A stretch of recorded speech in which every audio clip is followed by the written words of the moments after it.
Pampa Debates. Oferecimento GBOX Previdência e Seguro de Pessoas. A proteção certa para a sua família. Unimed Porto Alegre. Cuidar de você. Esse é o plano. Biscoitos Zezé. Carinho que vem de família. O Banrisul te conecta. Banrisul Digital.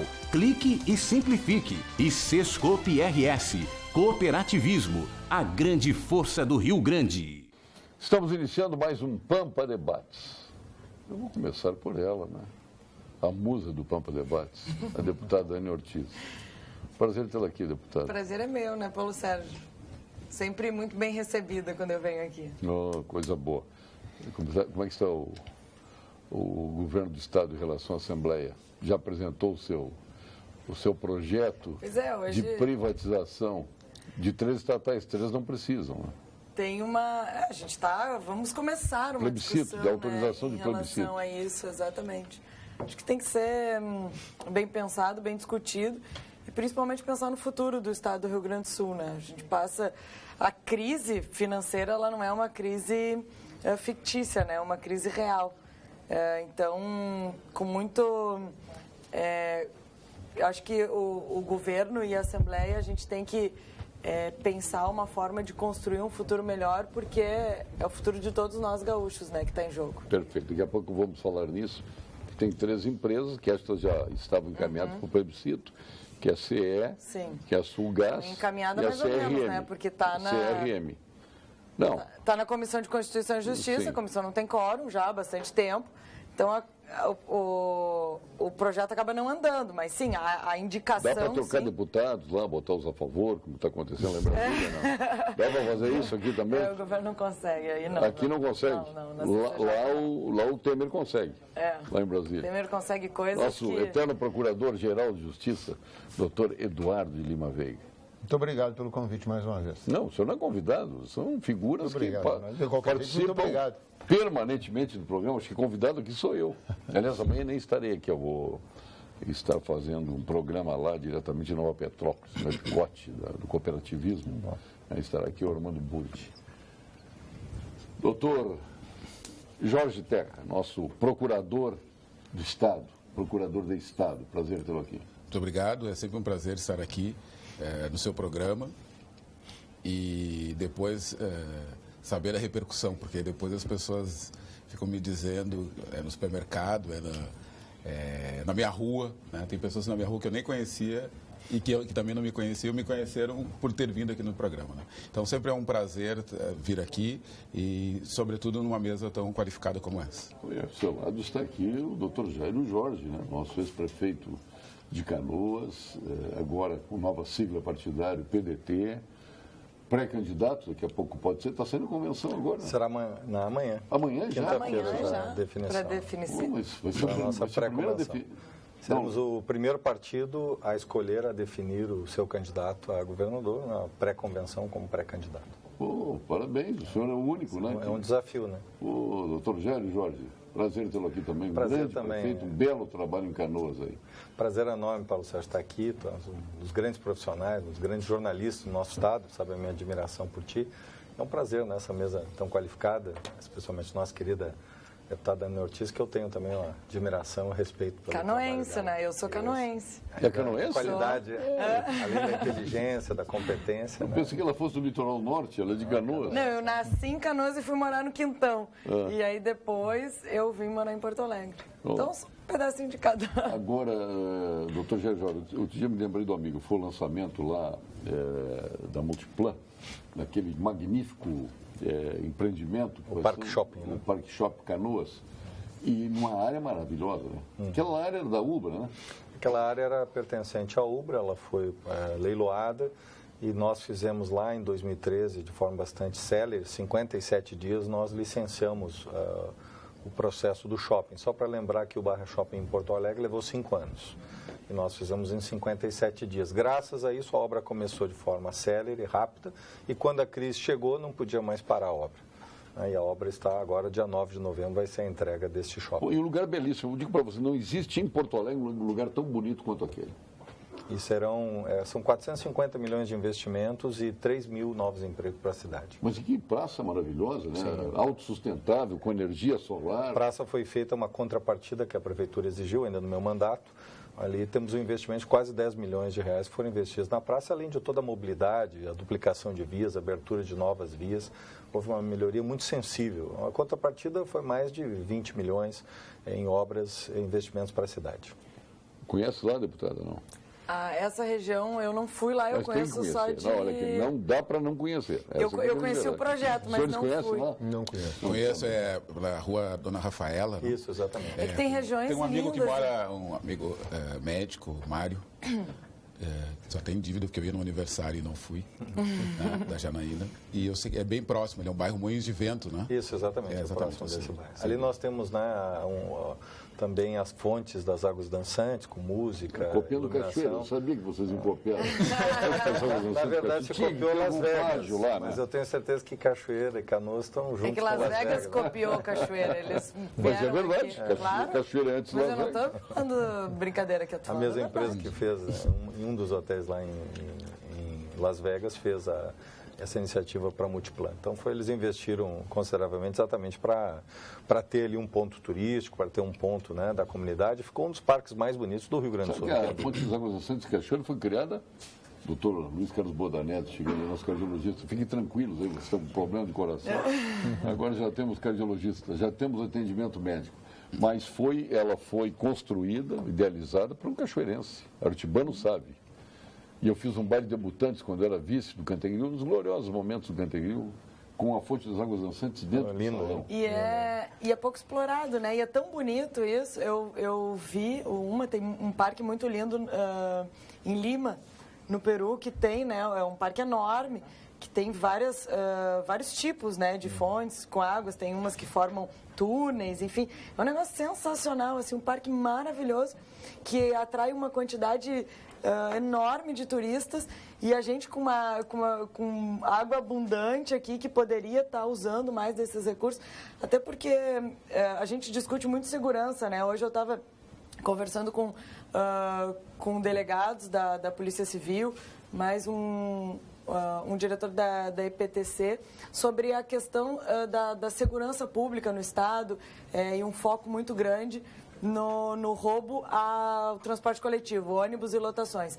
E quando a gente fala de segurança, a gente tem que falar também de ocupação dos espaços públicos, porque uma forma também de combate à criminalidade é a população ocupar esses espaços públicos, é o policiamento ostensivo, é o cidadão se sentir seguro e estar na rua, porque daí tu vai intimidar aquele bandido, aquele marginal de cometer o ilícito, porque depois que ele comete, bom, aí a gente já sabe todos os problemas que nós temos dentro do Estado, mas que a gente possa trabalhar com prevenção, né? Mas vamos a luz também, né? A iluminação pública também é um fato, a criminologia estuda isso, né? Mas infelizmente a gente paga, acho que são R$6 por mês, né? Mas não vê novos pontos de luz, né? Para iluminação pública. Exatamente, a gente só vê troca de lâmpada, não vê aumento, né? Não aumento dos pontos de luz. Mas é para isso também, né, que a gente paga. Sim, porque onde está iluminado afasta, realmente. Exatamente. A bandidagem procura os ambientes mais obscuros possíveis. Exatamente. Agora, Brasília, eu vi aqui atentamente, nós temos uma confraria juntos no sábado, e ouvindo o discurso do doutor Eduardo Lima Veiga, Roberto Bandeira Pereira, General Denardi, lá em uma turma de amigos que nos reunimos aí mensalmente. E eu fiquei atento ao discurso dele, a questão do recolhimento noturno do senador Aécio Neves. Pois acho que o Senado ontem, depois de tanta pressão, agiu corretamente, transferindo para dia 17, né? A votação é 17 ou 19? 17, né? A votação também pouco importa, se é 17 ou 19. Importante que transferiu. E o senhor fez um discurso contrário ao do Lênio Streck, que diz que não podia, o seu diz que pode. O Supremo tem competência para agir dessa forma como agiu. Afastando o senador e recolhendo ele. Aliás, para ele deve ser um problema seríssimo, né? Porque o homem que acostumou a vida inteira a utilizar a noite era notívago, né? Ele era um menino do Rio, era um menino da noite, na realidade, né? Ele deve estar sofrendo com isso, né? Sem dúvida nenhuma. Eu não sofreria, porque... Mas é que se a gente... A noite não é também comigo. não, eu sou caseiro. Mas é que, se nós formos olhar a disciplina constitucional, está ali no artigo 53 e parágrafos, que os congressistas só podem ser presos em flagrante, após a diplomação, eles só podem ser presos em flagrante delito. E presos devem ser apresentados à respectiva Casa Legislativa. Mas a mesma Constituição diz que todas as prisões devem ser fundamentadas. E existe uma coisa que se chama reserva de jurisdição. Só quem pode, na verdade, prender fundamentadamente é o Poder Judiciário. Então, nós estamos aqui num dilema, quer dizer, olhando para a Constituição, a gente diz. E a gente sabe que a construção jurisdicional, a construção constitucional de 88 para cá, diz o seguinte: ora, toda a prisão precisa ser fundamentada e o flagrante não prende por si só. O que quer dizer isso? O preso em flagrante apresentado para o juiz tem que olhar e dizer assim, ó, isto é caso de prisão preventiva. O flagrante não prende. Antigamente ele dizia, o flagrante prende por si só. Hoje eu examino se é caso de preventivo. Então, na realidade, apresentado o preso ao Senado, o Senado só pode dizer uma coisa: solte. Porque ele não pode dizer, é caso de manter preso. Porque o Senado não possui jurisdição. Deu para entender mais ou menos o dilema? Mas o Senado pode afastar também. Pode, o Senado pode afastar, mas então... isso é outra coisa, isso é uma decisão política de afastamento. Então, nós estamos mais ou menos num dilema aqui. O Senado sempre pode soltar, porque ele não pode manter preso, porque ele não fundamenta a prisão. Não existe isso, então tu apresenta para que ele solte. Então, nós temos que olhar esse artigo 53 com a evolução constitucional que se colocou de lá para cá. Muito bem, o Código de Processo Penal diz, lá pelas tantas, ele diz...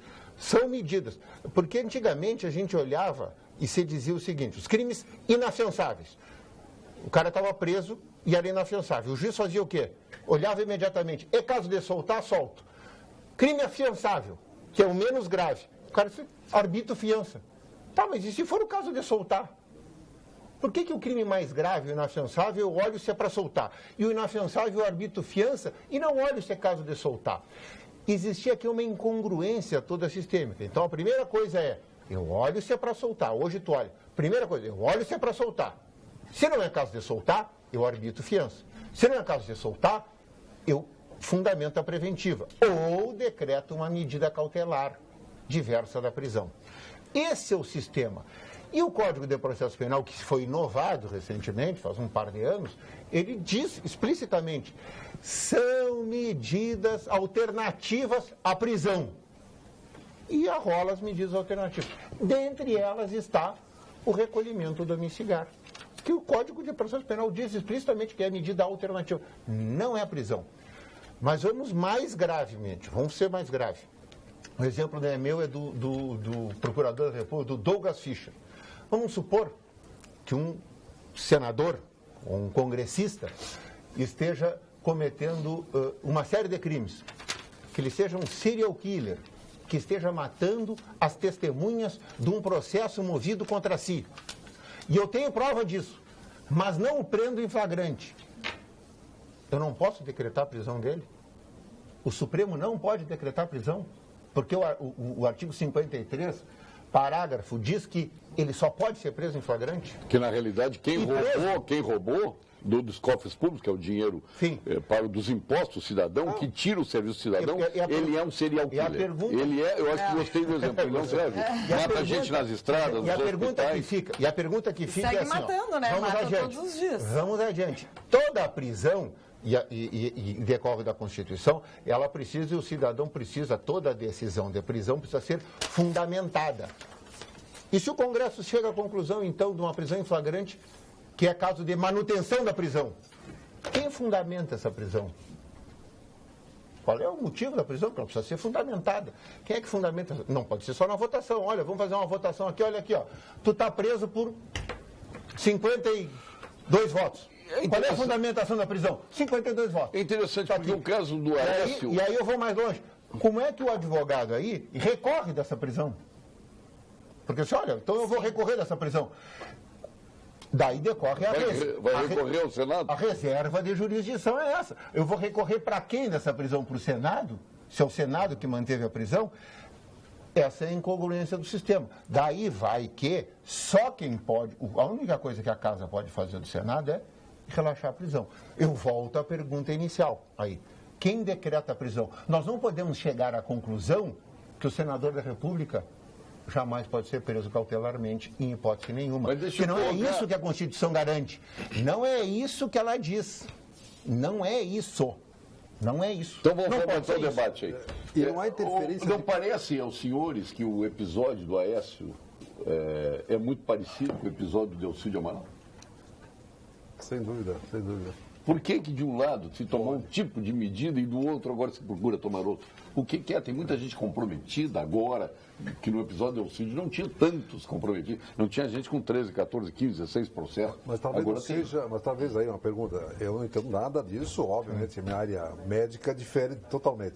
Mas não havia mais evidências no Delcídio que tem agora, evidências robustas para mostrar uma ou outra situação. No do Aécio não tem indício nenhum. Não tem. Aí que tá, tem uma suspeita. E aí interferência de poderes, no meu entender. Como é que Se não tem prova, por que a irmã dele foi presa? Está em prisão domiciliar com tornozeleira. Por quê? Se não mas tem. é interessante assim, é porque o pessoal... A época... Aí tem uma questão que não há dúvida nenhuma, e que isso vale na linguagem política, me ajuda aqui o prefeito Jair Jorge, que é o prestígio, que é jornalista. que é o prestígio pessoal. É incomparável o prestígio pessoal do senador Aécio Neves com o Delcídio Amaral. É incomparável. Mas a lei é para todos. Evidentemente que sim, mas o prestígio pessoal dele no Senado, a capacidade que ele tinha e tem de mobilizar os colegas senadores em torno dele, num processo aí de salvação pessoal, nem no próprio partido não quer mais ele infinitamente maior. O Delcídio foi entregue às feras. A condição também em que se deu o processo do Delcídio, daquela prisão, foi completamente diferente da do Aécio. Ele tem mais prestígio pessoal, é um sujeito mais reconhecido, foi candidato a presidente da República. Isso tudo pesa, não vão achar. Isso aqui, como diriam, é briga de cachorro grande. Não pode pesar. Evidentemente, não deveria. Não deveria outra coisa, mas pesa. Então há um prestígio pessoal aqui do Aécio que é infinitamente maior do que o do Delcídio, eu não tenho dúvida.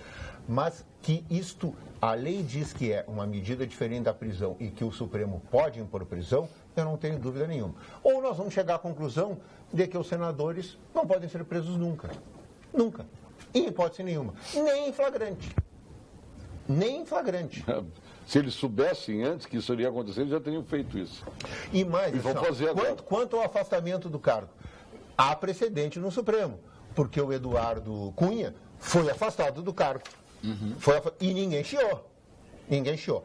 O que nós estamos vendo aqui, me parece que é a pedra de toque e que foi dado um sinal diferente. Quer dizer, o Renan Calheiros teve um afastamento e resistiu. Foi por 48 horas e resistiu. E o Supremo recuou naquele momento. Ali o Supremo errou. O que deu margem aqui para que o Aécio esboce uma reação.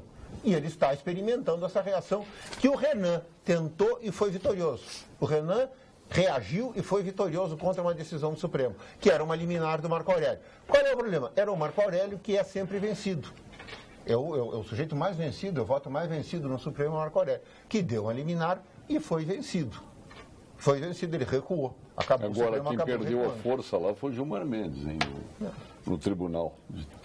Bom, eu quero falar. De tanto falar fora dos autos. Ele agora, o que ele disse? Que vão virar os trapalhões? Vão fazer um programa de televisão? Do jeito que vai, nós seremos os trapalhões. O Gilmar disse isso, está em o Sul. Está em o Sul. A Lomã é tão rigorosa com os juízes, né? E nós temos um juiz que fala o que quer contra qualquer um em qualquer espaço. É tão incrível isso. Exatamente, usa qualquer espaço, né, para dizer absolutamente o que quer. Mas vamos ouvir o político, que não ouvimos ainda. É importante a opinião de quem esteve lá dentro, quem viveu essa cena toda aí, com esses homens que fazem a vida da política brasileira e da gestão pública. Eu penso que a situação hoje do senador, que obviamente, né, tem uma história política, todos nós reconhecemos, foi candidato, né, a presidente, o Aécio, mas ele é um cidadão como qualquer outro, ninguém está acima da lei, né? A mesma lei, ela julga um ex-presidente, um senador, tem que ter igualdade, né? Não podemos ter privilégios para ninguém. Eu acho que os fatos são tão eloquentes quanto o caso do senador Delcídio. Veja, o senador Delcídio estava num processo, foi pego, digamos, no momento que estava tentando interferir, obstruir a justiça. Nós temos uma operação que foi documentada, registrada pela Polícia Federal, com 2 milhões de reais que não foram de nenhuma forma legal. Eles foram através de um primo, que inclusive, né, poderia ser morto, né, pelo próprio, como diz o próprio senador Aécio, que tinha que ser alguém que tivesse absoluta confiança, que foi o Mula, né, que foi quem transportou os recursos, documentado, né, registrado, lembrando que foi até a empresa do senador Perrella, que é o mesmo daquele senador que teve aquele helicóptero preso com mais de 500 quilos de cocaína, né, em Minas Gerais. Então, é um quadro, eu acho que tão grave quanto o do Delcídio. Nós não podemos ter dois pesos e duas medidas. Eu acho que o caso do Delcídio tinha que ser igual. Doutor Jair Jorge, dentro desse mesmo cenário, o que a gente observa? A irmã presa. Não, é a gravidade, né? É a gravidade. A irmã é presa. Se a irmã está presa... Porque eu acho que todos nós sempre... Por causa dele. Mesmo tendo opiniões... Por que ele não poderia estar preso? É que assim, ó, nós sempre nos dá conta... Se faltam elementos para ele, a irmã dele tem que ser solta. Qual é a origem das imunidades parlamentares, de todas elas? É a perseguição feita ao parlamentar pelas suas posições políticas, pelo voto, pela ideologia, para que o sujeito possa se posicionar sem medo de ser perseguido pelo poder, que sempre, evidentemente, está assentado ou tem uma posição de potestas, daquela assim de quem detém o Estado e pode dirigir algumas ações contra aquele sujeito. Ele não é feito para proteger criminosos. Ele não é feito para isso. Em algum momento, isso vai ser dito e vai ser imposto. Quer dizer, não é para o sujeito manter uma organização criminosa e se valer das imunidades para praticar crimes. Não é para isso. Sim. Evidentemente não é para isso. Então há um limite aí entre a democracia, o Estado democrático de direito e a prática criminosa. Quer dizer, não é isso. A imunidade parlamentar não é para isso. E esse é o limite. Eu tenho certeza que o Supremo vai dizer não é para isso que a imunidade serve. Eu acho que o senador Aécio Neves deveria ter o mesmo rito que teve o Delcídio, né? Ele errou, está lá documentado, inclusive. Eu acho que, mesmo que a gente tenha divergências políticas, né? Ele foi governador, mas a própria forma como ele tratou os áudios, né, que foram revelados, o linguajar, né, a prática, né, nós temos ali 2 milhões de reais efetivamente. Então, eu acho que é uma questão que tem que ter o mesmo tratamento do Delcídio, né, de afastamento, né, de medidas. Né, eu acho que eu praticamente defendo que o Supremo está correto nisso. Né, eu acho que ele adotou uma postura... o Gilmar Mendes não acha, né? Mas respeitamos o ministro Gilmar, mas... Não, eu quero respeitar o ministro Gilmar. Ele é ministro, né? O problema é que tudo que se refere a PSDB, a Michel Temer, nós já sabemos qual é o posicionamento, qual é o voto. Mas está errado, né? Acho que o Supremo tem que manter a sua posição. Acho que nós temos que apoiar o Supremo nesse momento, acho que a sociedade... A decisão de manter da chapa Dilma-Temer, no meu entender, foi horrorosa. Foi, quer dizer, é fácil punir um prefeito, né? E inocentar tudo aquilo que se viu, né? Comprovado. Né? Mas o Herman Benjamin, o ministro, estava totalmente errado. Quem estava certo era o presidente do TSE. Vamos render. E o doutor Jorge... Fora isso, Paulo Sérgio, eu quero vir só um pouquinho para ouvir o procurador. Com a cassação do mandato. Isso nenhum prefeito, Jair Jorge foi prefeito, sabe. Qualquer prefeito que tenha uma condenação, não existe duas votações de tu separar. Nós tivemos aqui Foscarini, Tarcísio Zimmermann e tantos outros foram cassados, eleitos e cassados por bobagem. Daniel Bordignon, por exemplo. O Bordignon também. Não, e todos tiveram uma pena de inegibilidade. Foi por bobagem. Bobagem mesmo. Assim que chega a constranger. Foi uma inauguração, não? Foi. O Rigoto foi lá inaugurar, chamou de palanque. A obra não era nem do município. Nem do município, nada, uma coisa bestial. Mas, bom, tudo bem. Eu quero ver a sua opinião a respeito desse affair. Na verdade, tudo que penso já foi dito aqui. Há uma necessidade de um tratamento igualitário com os casos que já precederam e que não são precedentes de 20 anos atrás, são de são fatos recentes. Pesa muito a figura de quem seria do senador Aécio Neves.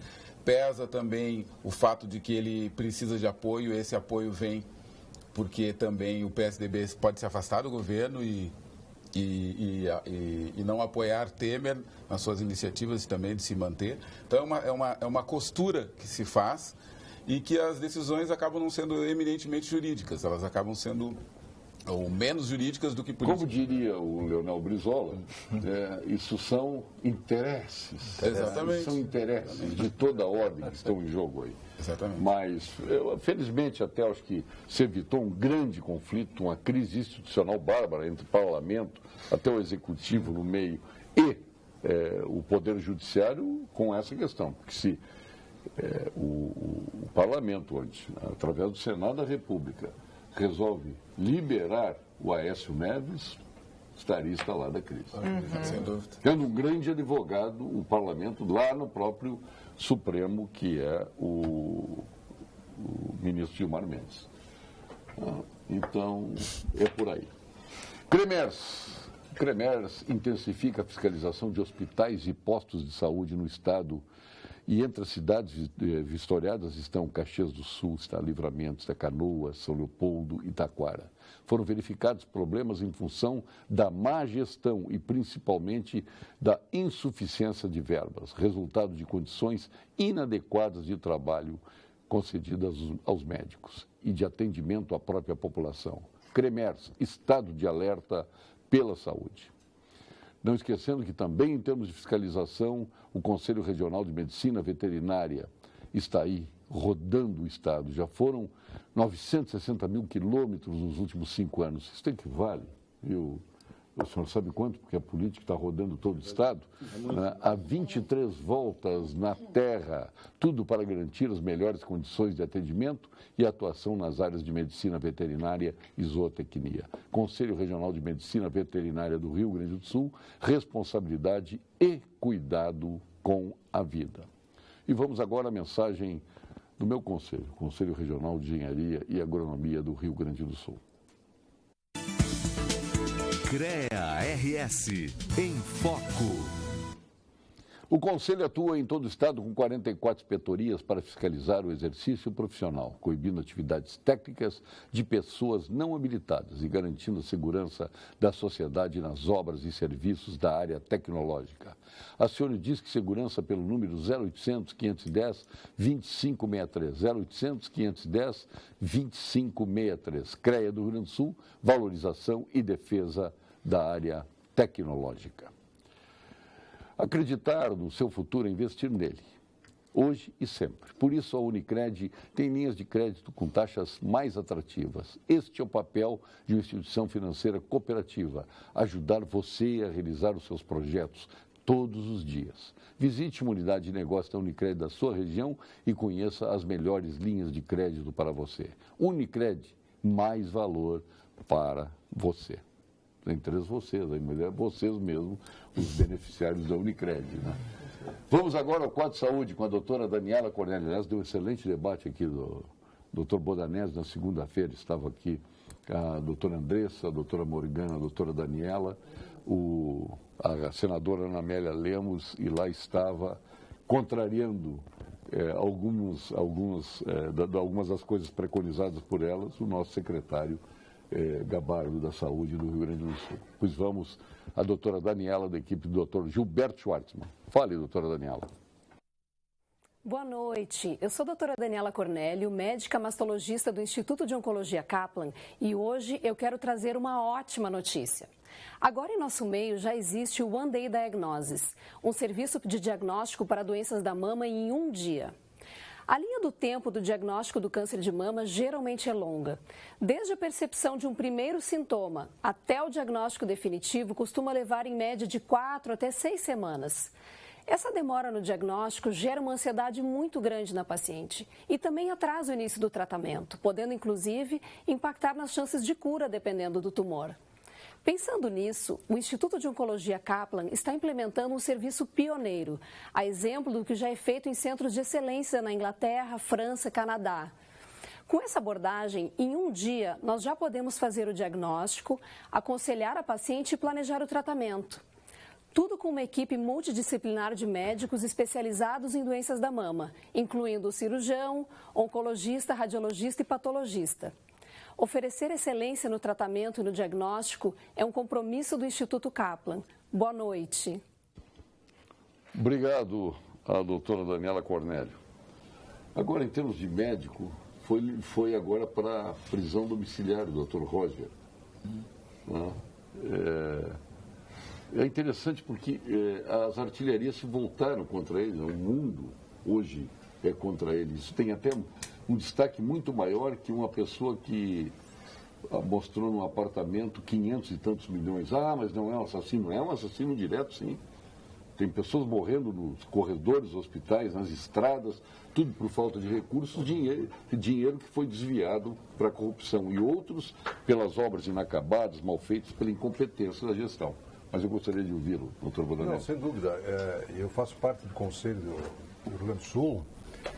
Além da minha atividade como professor da PUC, eu também trabalho como conselheiro. E nós temos batido muito, e temos essas fiscalizações que aqui estão anunciadas, mostram claramente assim, que existe uma defasagem muito grande. Aqui nós temos um prefeito que eu reconheço o trabalho muito de sua dedicação, mas existe um subfinanciamento da saúde muito grande e de muito tempo. Em 1996, o doutor Adib Jatene, que todos nós aqui o reconhecemos como um sujeito muito técnico, muito capaz. E que foi traído. E foi traído. O governo Fernando Henrique Cardoso. Exatamente. Ele criou a CPMF para a saúde. Para salvar a saúde transitoriamente. Ele sempre dizia isso e morreu, lamentavelmente, eu acompanhei quase o final da vida dele, alguns anos atrás, que ele morreu com uma grande mágoa. O pessoal não tem entendido a proposta dele, que era transitória para passagem, para se buscar depois recursos adicionais, que nunca se buscou. Até hoje nós estamos pleiteando isso. Então existe subfinanciamento. E como se faz qualquer coisa é má gestão. Má gestão. Ele sabe muito bem que não é má gestão, existe subfinanciamento. Existem procedimentos, por exemplo, um parto e uma radiografia de tórax. Não paga o custo que o hospital tem de fazer esses procedimentos. Um parto e uma radiografia de tórax. Se você abre um hospital para fazer muitos partos, ou se faz muito raio-x de tórax, por uma emergência, no inverno gaúcho, você vai ampliar sua dívida, seu déficit negativo de maneira exponencial, é impressionante. Você não busca mais isso. Então, existe uma necessidade de rever isso. Precisa muito de bons políticos aí que nos ajudem a discutir esse aspecto, que é muito, muito grave. Mas o que o senhor faria com 150 milhões? Para pegar só duas pessoas. Gedel Vieira Lima, 50 milhões do apartamento, Zelada, que numa tacada só devolveu 100 milhões. Olha, gerente da Petrobras, gerente. Não estou falando diretor. Esse dinheiro pode nos ajudar a destravar muitas dessas filas que tem de cirurgias, de câncer de mama, por exemplo. Porto Alegre, num programa de câncer de mama desse, com 2, 3, 5 mamógrafos, e faz um rastreamento de câncer em Porto Alegre, na grande Porto Alegre, de maneira muito consistente. Não só ter um mamógrafo, né, mas ter as pessoas, ter a equipe técnica, né? Claro, porque às vezes eu ando o estado inteiro, assim como o Jairo também, eu sei que está andando bastante, a gente chega em hospitais e tem um mamógrafo. Mas não é... Não tem o profissional. Exato, o hospital não consegue manter aquele profissional. Não consegue. Porque o mamógrafo tu recebe por uma emenda. Isso. E exatamente. o profissional, ele não é pago por emenda. Por isso, então, isso aí daria para fazer campanhas, por exemplo, notáveis, de destravar, de limpar essas filas que pessoas estão aguardando 2 a 4 anos de cirurgias crônicas, de qualidade de vida muito ruim, amputando pernas, muitas vezes, tendo uma evolução dramática e morrendo precocemente. Mas a pessoa sai da lista, ele nem sabe, morreu. Então, não está mais na lista, morreu. Não teve tempo de chegar ao hospital. Isso é de uma desumanidade enorme para nós profissionais. É muito duro a gente ver. E o dinheiro depositado numa sala lá de um amigo do Gedel lá na Bahia, né, um depósitozinho adequado para um grande processo. Mas eu acho, e o que o Paulo Sérgio fala é uma verdade. Quantas pessoas, quando a gente fala... e a reação nossa, qual é a nossa reação como sociedade em relação a um assassino E qual é a nossa... Não, estuprador. Eu peguei o caso do Roger. Sim, o doutor Roger. Comparado com o que fez o Gedel Vieira. Exato, mas a reação da sociedade em relação ao estuprador é muito mais forte do que a reação da sociedade em relação a quem que a sociedade não percebe o mal que um ladrão desses causa para a própria sociedade. Ou muitas vezes não consegue nem entender, Paulo Sérgio, a dimensão desse dinheiro. A dimensão desse dinheiro. E como as coisas acabam funcionando, porque... mais ou menos, mas funcionando, porque o Brasil é um país rico. É um país de pessoas empreendedoras que podem, se a gente não tivesse esse rombo de corrupção, com certeza, hoje a gente estaria em outro patamar. Como onde tu olhares tem corrupção. Não, eu acho que tem, Paulo Sérgio, mas ao mesmo tempo, eu sou extremamente otimista, porque eu acho que a corrupção não está só na classe política, a corrupção está em todos os lugares, só que quando a gente vê grandes empresários na cadeia, quando a gente vê algumas ações que servem de resposta para a sociedade e principalmente de mostrar que o crime não compensa e que o jeitinho brasileiro é uma forma de corrupção, é isso que as pessoas não conseguem entender. Outro dia eu recebi um texto enorme aqui no Facebook dizendo, porque deputado, porque não dá mais para acreditar nos políticos, e só falava de político, como se a classe política fossem, primeiro lugar, pessoas que não pudessem ser substituídas a cada 4 anos, ou que estivesse colocado dentro da classe política, que viessem ETs, para dizer, olha, nós somos os políticos. Não, o político está na sociedade. Não, agora a moda é um novo, né? Nós estamos vendo que está dando novo por aí, né? Só uma questão. Aqui o tido novo agora é o Dória.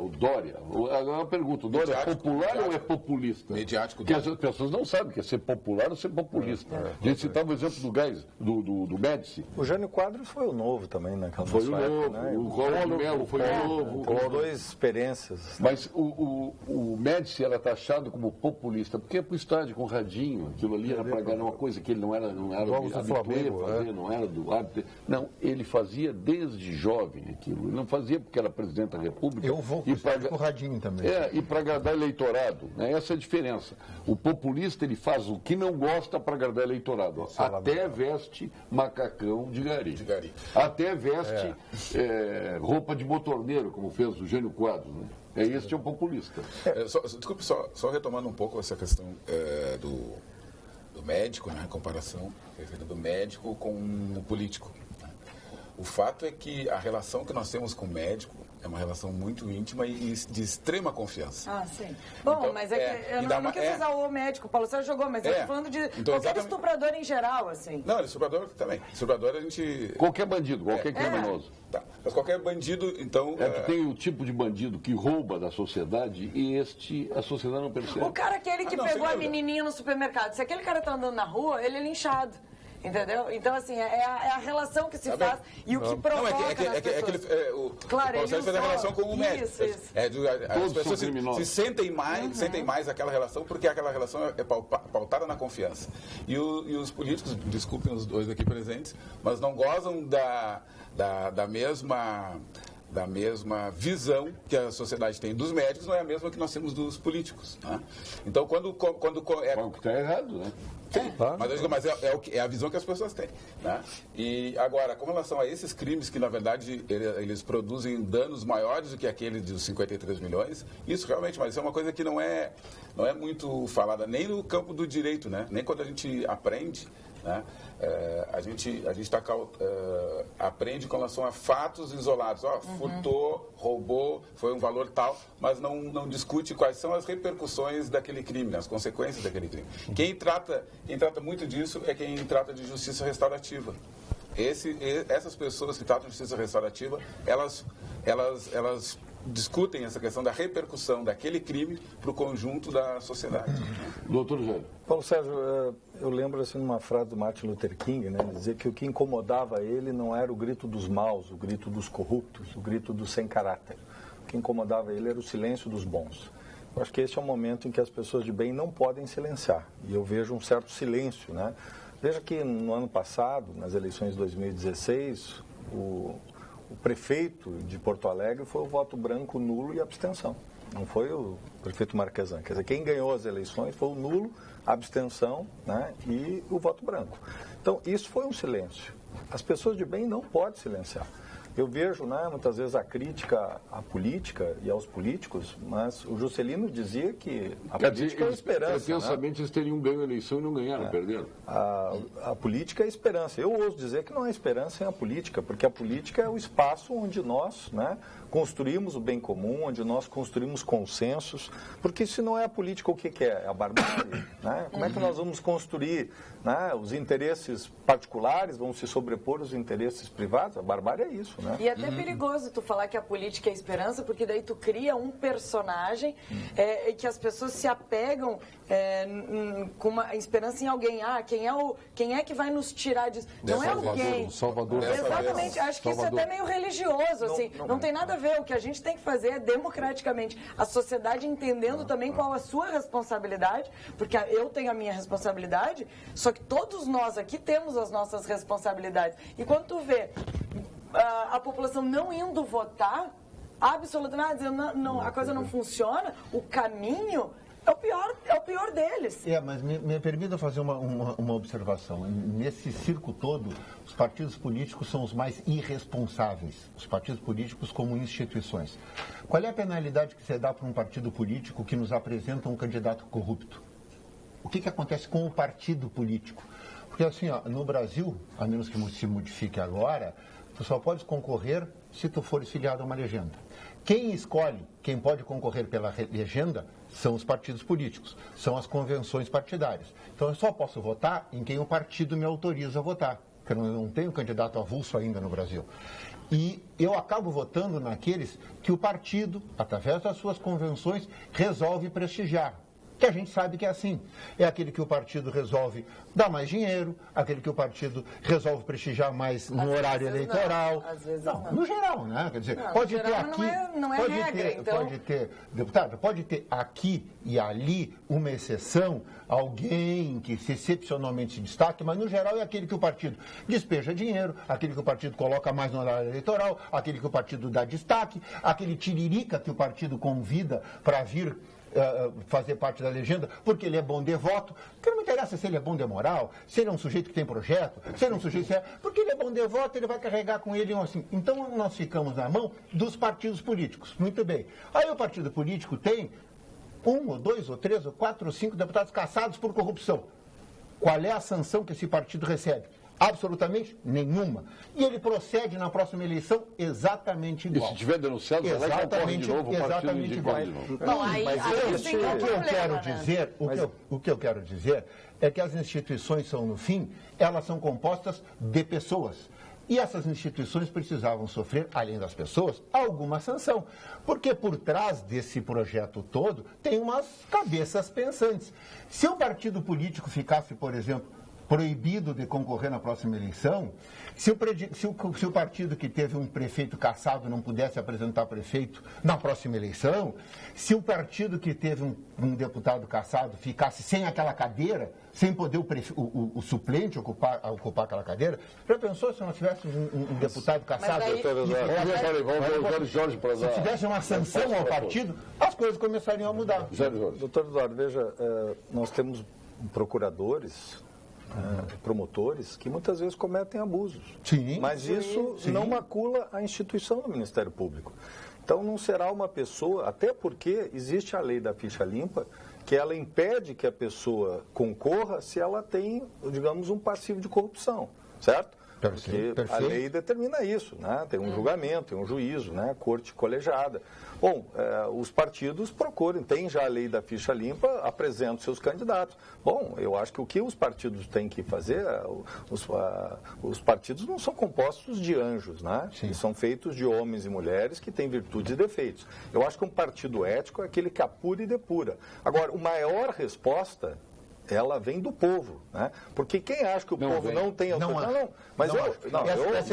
Eu não vi isso. O senhor me disse, nas eleições de 2016, partidos que estavam envolvidos na corrupção perderam drasticamente os seus procurador-geral e denunciei criminalmente 3 colegas. e outros tantos foram punidos administrativamente. Mas o Ministério Público não respondeu, é isso que a gente que eu concordo. Mas não é o Ministério Público que está... Eu acho que o Ministério Público sai imaculado, sim. Sai imaculado. A diferença Mas o senhor penalizaria o Ministério Público por causa do erro de um?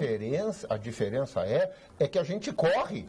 A gente corre para apontar. E o que eu vejo, a gente corre para dizer assim, ó, quando a gente olha um sujeito, teve um colega, isso saiu nos jornais aí, que teria pago um outro colega para desistir de uma promoção no lugar dele. Foram os dois denunciados, punidos e denunciados criminalmente. Mas a população tem que separar o joio do trigo. Deixa eu dizer, partido que não apura, a gente corre para punir. O que a gente olha, no geral, nos partidos políticos, é que eles correm para proteger. É a regra. É a regra. Mas o senhor não pode generalizar. A gente não vê o sujeito correr para dizer assim, ó, opa, eu fora com esse aqui. Não, vamos jogar. Nós temos aqui dois partidos, por exemplo, o PDT e o PPS, que é o partido da deputada Ana Ortiz e o meu, nós não estamos envolvidos, nós não temos a participação no processo, como tem outros, então não dá para generalizar. A generalização é burra, como dizia o Nelson Rodrigues. Isso não podemos, assim que eu não posso generalizar. A unanimidade é burra. Eles a unanimidade é burra. Mas essa unanimização que busca essa generalização, ela é... Outra coisa, dizer que um hospital que tenha lá dentro um médico que comete também algum ilícito, ou pode fazer a mesma coisa, estuprar paciente, ou operar uma pessoa que não precisa de operação, ou enfim, aí aquele hospital vai ser punido. Vou colocar prótese em quem não deve? Aquele hospital é punido, que daí aquele hospital vai ter que responder junto. Então, eu acho que é extrapolar um pouco a... É completamente diferente. Não, eu não acho diferente. É diferente, porque nós estamos falando de um cargo eletivo e eu só posso votar em quem o partido me autoriza a votar. Existe um clube fechado dos filiados, aquelas pessoas que fazem parte da convenção e diz assim, esses são os candidatos nos quais vocês podem votar. Esses são os candidatos nos quais vocês podem votar. É completamente diferente de eu escolher um médico, que eu vou e escolho o médico com uma relação de confiança, como foi dito, que vai me fazer a cirurgia. E escolhe entre todos os médicos. Em todos os médicos possíveis e imagináveis. É diferente. O problema que eu estou voltando ao princípio aqui, senão nós vamos ficar imaginando milhões de... Não, mas sabe quantos candidatos teve na última eleição? Legislação, sei, todos quantos os partidos deixaram que a gente pudesse escolher para votar. Então são milhares de candidatos, ainda se fossem meia dúzia, mas da última vez que eu fui promotor eleitoral, eram três candidatos, na última eleição que eu participei era para vereador, cada partido podia indicar 3 candidatos para cada vaga. Mas, doutor Eduardo, quem tem que para cada vaga. Dá mais de 100 candidatos por partido. Mas, doutor Eduardo, quem tem que decidir? Mas e daí? Mas continua sendo... Não, ele está falando que não tem opção, Paulo Sérgio. Eu estou dizendo que tem muita opção. Continua tendo aquelas opções que o partido me deixa votar. Mas talvez tenha que ter como se diz, um currículo mínimo, né?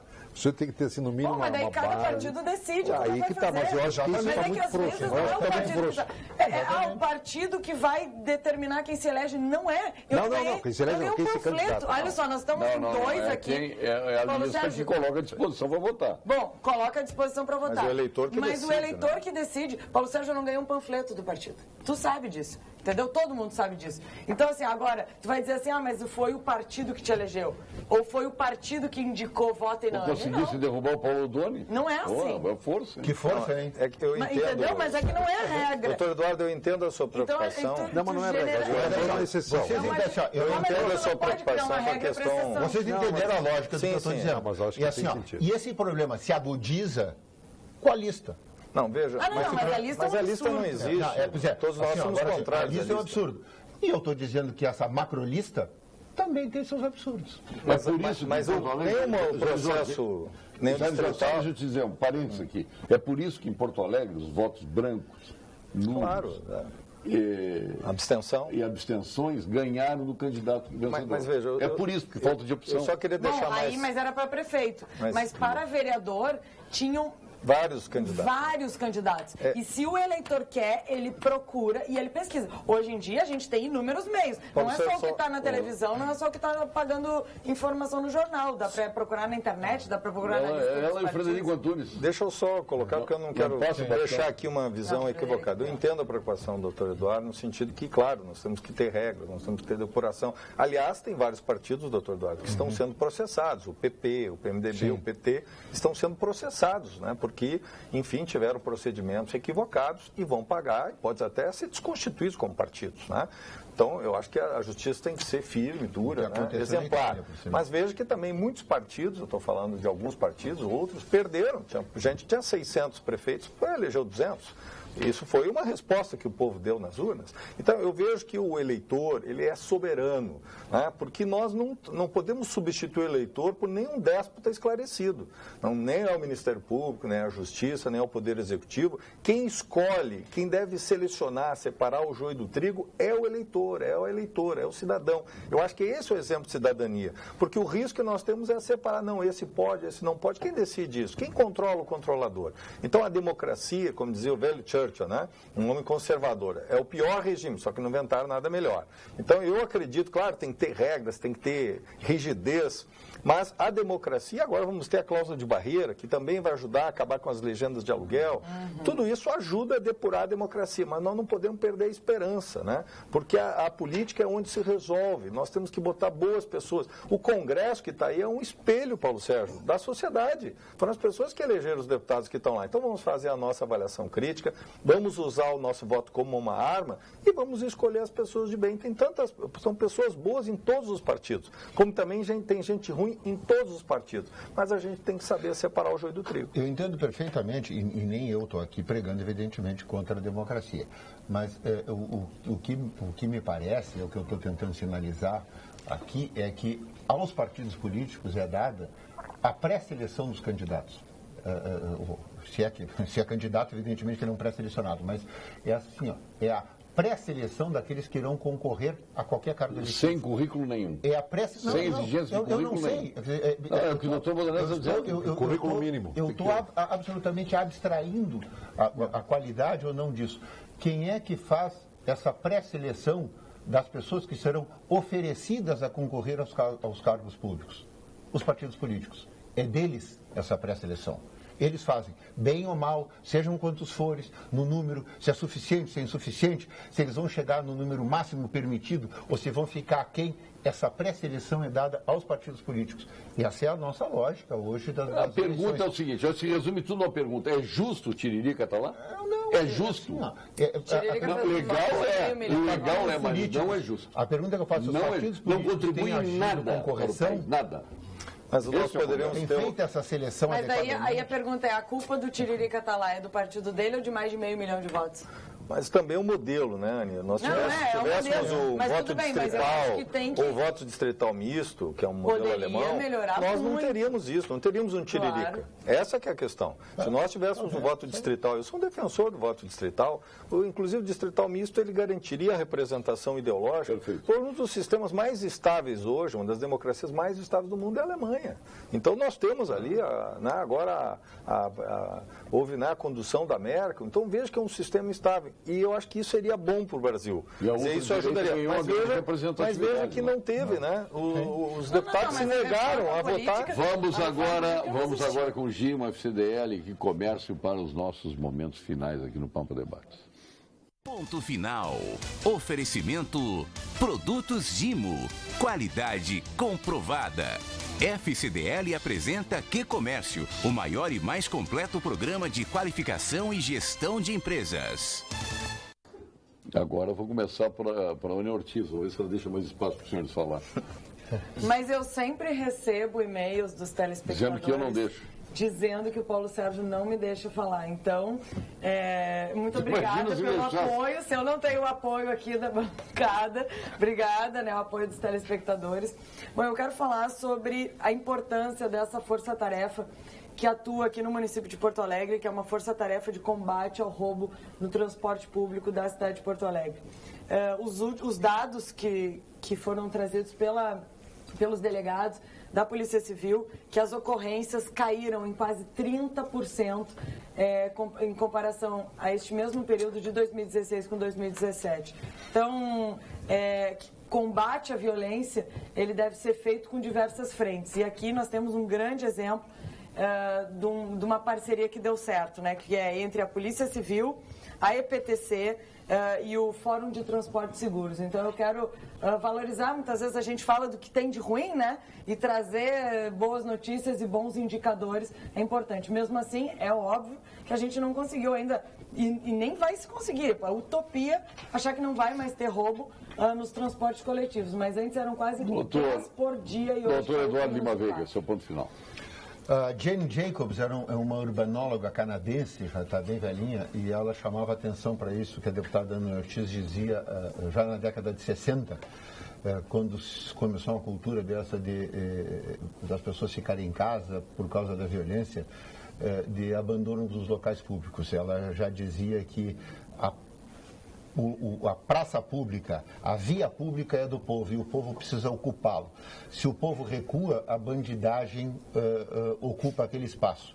Então é necessário que a gente retome os locais públicos. Evidentemente que isso é um processo longo ainda. Esse exemplo é da Jane Jacobs, onde ela diz que a gente começa... que há um momento em que o bandido se esconde. Se a gente grita, pega ladrão, ele foge. E o momento de pânico da sociedade acuada é quando a gente se esconde do bandido, quando a gente vê ele. Nós estamos num momento em que a gente vê o bandido, a gente se esconde do bandido de medo porque o bandido está atuando. Esse é o momento mais crítico. Nós precisamos retomar o local. Doutor Luiz Carlos Bodanese, seu ponto final. Bom, eu queria só voltar à reflexão que nós fizemos, dizendo que dentro do sistema de saúde caótico e subfinanciado, o médico brasileiro tem uma capacidade criativa e resolutiva muito grande.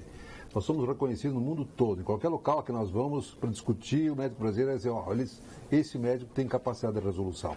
Então, com poucos recursos, nós vamos conseguindo fazer muito. Nós precisamos, isso sim, uma adequação melhor do sistema de saúde, financiamento da saúde, uma revisão desse sistema. É uma luta que nós temos travado incansavelmente. Quem se debruçou sobre isso, o doutor Jairo Jorge fez isso muito em Canoas, ele sentiu a dificuldade com o Hospital da URBA, especialmente, com o Hospital de Natal, e hoje o hospital não sobrevive com as verbas de saúde. Se nós abrirmos um hospital de 200 leitos aqui na Restinga, e com verbas de saúde, nós vamos à falência, nós todos aqui da banca. Então, assim, não existe um sistema que possa sustentar isso, mas tem que rever. Então, nós temos, assim, condições, sim, técnicas, tecnológicas. O problema é o subfinanciamento para procedimentos e mau pagamento para os processos da saúde como um todo. Então, nós temos que rever e esperamos que os bons políticos nos ajudem nessa cruzada que estamos permanentemente caminhando.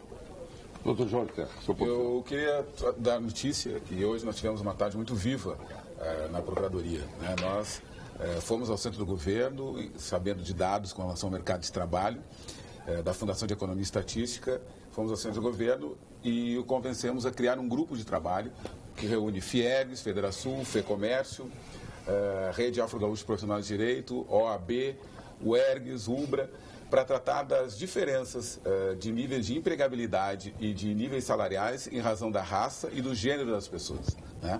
Nós temos taxas que deviam nos envergonhar.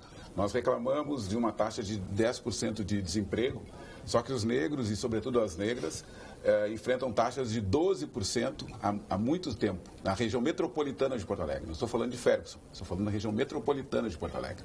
Então, essas instituições se reuniram e estão trabalhando, analisando as políticas públicas, analisando os mecanismos, analisando as políticas das empresas, né, para dar visibilidade a elas e também criar mecanismos de combate a essa situação. Né? Não nos basta ver essa fotografia, mas nós temos que transformá-la. Né? Há estudos com relação às 500 maiores empresas do Brasil, somente 117 responderam, mas as mulheres, quando chegam no Conselho de Administração, só chegam a 4%. E os negros também chegam a 4,1%. Então, esse é um trabalho que nós estamos muito orgulhosos de estar capitaneando e muito orgulhosos dos resultados. É um cenário que está mudando, né? Nós temos que mudar. Agora até se aproximou um pouco a taxa, porque a crise foi tão grande que atingiu a todos os segmentos. Mas as diferenças eram gritantes, de 10% para... Se nós somarmos, por exemplo, em 5 regiões metropolitanas, se nós somássemos a média do salário do homem branco e da mulher branca e do homem negro e da mulher negra, esse primeiro grupo ganha o dobro do que ganha o segundo. Né? E não poderia-se dizer, aqui é uma colonização europeia. Não, isso acontece em Salvador, isso acontece em Fortaleza. Eu fico pensando o que diria o Trump se o atirador lá em Las Vegas fosse um homem negro, como o senhor está dizendo. Exatamente. O que ele diria? Hein? É verdade. Não tinha pensado nisso, mas é uma barbaridade. Eu pensei, na verdade, quando eu vi o público, que era de música country, né? E eu pensei no público, né? Se fosse um outro público, porque normalmente a música country são mais os brancos americanos que gostam, né? E aí, talvez... É o americano das fazendas, e sulista, do interior sulista. E sulista. Jair Jorge, seu ponto final. O senhor que é pré-candidato ao governo dos Estados Unidos. Está tranquilo para amanhã, né? Sim, amanhã o PDT realiza a sua pré-convenção com a presença do nosso candidato, nosso pré-candidato a presidente da República, Ciro Gomes. O PDT será o primeiro partido, né, no Rio Grande do Sul a escolher o seu pré-candidato, escolher, portanto, o seu nome a apresentar nas eleições em 2018 como pré-candidato. Nós vamos fazer uma campanha propositiva, não vamos atacar ninguém. Não vamos atirar pedras no governador Sartori, no ex-governador Tarso, ex-governador Rigoto ou ex-governador Ieda. Vamos usar essas pedras para construir os alicerces do futuro que nós desejamos. Todos nós queremos um futuro melhor para o Rio Grande. O Rio Grande precisa de liderança, coragem, empreendedorismo. Temos que quebrar a burocracia, né? É um estado absolutamente burocrático que impede o desenvolvimento. Hoje leva 900 dias para um licenciamento ambiental. Santa Catarina leva 90, é só 10 vezes mais rápido. O empresário no Ambituba, de que lado fica, né, Paulo Sérgio? Do lado de Santa Catarina ou do lado do Rio Grande do Sul? É óbvio, fica do lado de Santa Catarina. Então temos que ter energia, nós temos que olhar mais para a solução do que para a crise. Hoje nós estamos paralisados olhando a crise. Então eu quero ser candidato, né, pré-candidato, para levar uma mensagem de esperança e quero ser governador, né, nesse momento tão difícil do Rio Grande do Sul, para transformar o nosso estado. Eu, né, tenho esperança, né, e Santo Agostinho dizia que a esperança tem duas filhas lindas, né, a indignação e a coragem. A indignação para apontar aquilo que está errado e a coragem para transformar. Seus contendores, por enquanto, Eduardo Leite, pelo PSDB, estão brigando pelo PP, o Matheus Bandeira, o Sartori, que vai ser candidato, Sartori. Óbvio que vai ser candidato. Jair Jorge, quem mais aí? Acho que o PT deve ter seu candidato, provavelmente Miguel Rosseto. Miguel Rosseto, né? E o PSOL deve ter também com o Robaina, deve ter também Sim, esse é o terno candidato. Né? O Robaina deve ser esses os candidatos, pode eventualmente ter outros também. Então, falando de Tiririca, acho que é o único que ainda não roubou nada por lá. O Rotilho de Caxias do Sul. Ele acrescenta: o que vão fazer em Brasília se gritar pega ladrão? Por onde saíram todos? O Rotilho. Concordo com o procurador Eduardo Maveiga, por uma simples razão: o povo brasileiro, por falta de cultura, não sabe votar. Veja ainda que tem pessoas que apoiam o Lula, e aí disserta aqui sobre o Lula, né? Portanto, os partidos têm a obrigação de depurar, conforme falou Paulo Sérgio, que soma os tiriricas no parlamento brasileiro. Eu não acho que não saiba votar, não. Não, ele está dizendo. Eu sei. Ele está justificando. Corretíssimo, procurador, se não comparar a questão levantada por ele em relação aos partidos políticos, exatamente por não nos deixarem escolha, mas imporem uma figura pré-escolhida. É óbvio que tem culpa e devem responder por isso. Carlos Chagas. E se houvesse penalização, o partido colocaria o Tiririca? Como é que vai medir? Não fez nada. Como é que vai medir a capacidade? O Tiririca não fez nada. A capacidade do Tiririca. Nem está envolvido. Eu acho que tem que ser, todas as categorias têm que ser representadas. Esse é o espírito democrático da coisa. O senhor está trazendo aí isso, a sua contribuição na FAMURS. Isso é quando, na condição de prefeito de Canoas, né, eu coordenei uma força-tarefa da FAMURS, eu queria deixar os nossos convidados aqui, o projeto RS 2030, que foram 1.500 lideranças, 278 cidades participaram. Nós tivemos mais de 400 contribuições para pensar 2030, que é uma data emblemática. Né? Vamos passar um lá para o deputado Daniel Ortiz. Doutor Eduardo, né? Doutor Eduardo. Também. Obrigado. Doutor Bananese e doutor Jorge. Tudo bem, obrigado. E o meu. E o seu. Vou deixar aqui essa contribuição. Os aniversariantes de ontem, que eu não falei, o deputado Onyx Lorenzoni, de tantos, né? A Paula Leivas da Rosa, a Paula Rosa, o Cláudio Dias, nosso deputado, a Neuci Mileski, de aniversário. Uma turma grande aqui. Gabriele estava de aniversário, hein? O presente dele não foi muito agradável. A Gisele Gadreia, Cibele Gadreias, irmãs gêmeas, parabéns aí pelo aniversário. E hoje, a juíza federal Thaís Schilling Ferraz. Foi conselheiro do juiz, o Rosil de Freitas, meu companheiro de futebol, está de aniversário. Craque, hein? Rosil é craque. Joga muito. Joga muito. Mas dá de 10-0 no Marcelo Donelli. Joga muito. A Zuma Veloz, esposa do Gilmar, de aniversário também. Telmo Bonamigo, olha... Procuradora do Trabalho. O Benhur Marchiori, nosso delegado colega aqui da Rádio Grenal, de aniversário, uma abração a ele. O Alberto Loman, de aniversário também, nosso companheiro lá da Icatu Seguros. O Capelari está de aniversário hoje, Vanderlei Capelari. Pô, o Capelari, hein? Disseram que eu destruí tudo que ele fez, botaram adjunto dele e agora eu estou no lugar dele. É uma loucura. Telmo Flor, nosso colega do Correio do Povo, um abração para o Telmo. Márcio Jorge Corá. O Lauri Rodrigues, teu colega, cardiologista aqui, né? Meu colega de futebol também. Cardiologista, muito especial. Fantástico. Fique agora com as principais notícias de sua região, com os apresentadores locais do Jornal. Não tem de Cheton hoje, eu tô... Reclama lá para os irmãos Ruivos. Pode falar lá para Pelotas. Dá um recado. Dá um recado. O Dudu está esperando em casa. O Dudu agora está lá nos assistindo, vou chegar em casa, vai reclamar dos biscoitos Zezé aí que não vieram, que é o meu jeton. Aqui, o Zezé Rui. O Dudu reclama em casa dos biscoitos Zezé. Silvio Balverdu. Fábio Rui. Também eu fico triste. Olha, ela leva para o João os biscoitos Zezé dela. O Dudu sempre se queixa se eu chego em casa sem o biscoito Zezé. Que maravilha. Retornaremos amanhã. Amanhã estará o Armando Burdi aqui, eu vou estar lá no evento da Oceano Sescope, lá em Nova Petrópolis. Não, e está o Armando Burdi e com biscoitos. E salgados. Né? Será que vai ter amanhã, hein? Vamos esperar. Para Zezé Ruivo. Estamos aguardando. Obrigado, boa noite.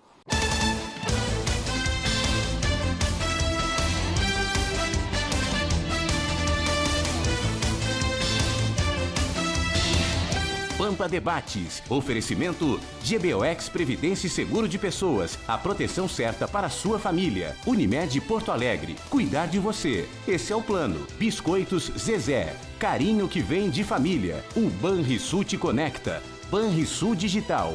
Clique e simplifique. E Sescope RS. Cooperativismo. A grande força do Rio Grande.